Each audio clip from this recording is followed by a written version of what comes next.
Il Centro Culturale Da Vinci di San Donà di Piave ha ospitato questa mattina il corso di alta formazione sui temi dell'incidente stradale moderno e dell'incendio stradale.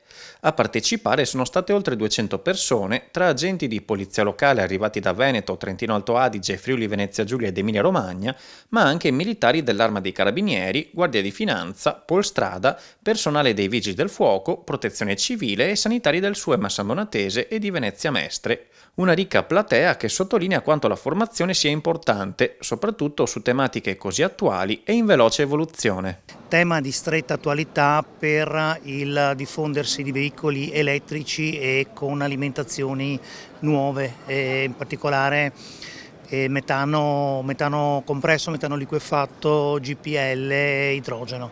Quindi una giornata di studio per capire come intervenire, come garantire la sicurezza agli operatori del primo soccorso che garantiscono il primo intervento, a loro tutela e per garantire un intervento efficace e sicuro nei confronti degli utenti della strada a cui il nostro servizio è rivolto. Si parla anche molto di tecnico con casi concreti che mostrano e spiegano come intervenire e anche come coordinarsi perché per un intervento tempestivo ed efficace è anche importante coordinarsi fra forze dell'ordine. Il convegno di oggi serve proprio per capire questo, cioè quanto è importante per chiunque arriva per primo sul luogo del sinistro stradale individuare il tipo di veicolo, la sua alimentazione e fornire quindi a tutti gli operatori del primo soccorso quelle informazioni utili a lavorare correttamente in maniera sicura.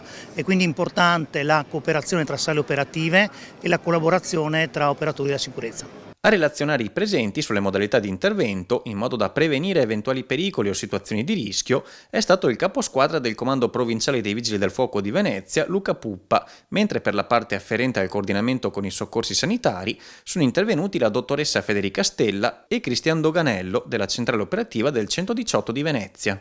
Oggi importante convegno qui a San Donà di Piave organizzato dal nostro comando di polizia locale in collaborazione anche con le altre forze dell'ordine. È un momento importante di confronto, soprattutto per quanto riguarda il coordinarci in situazioni di emergenza.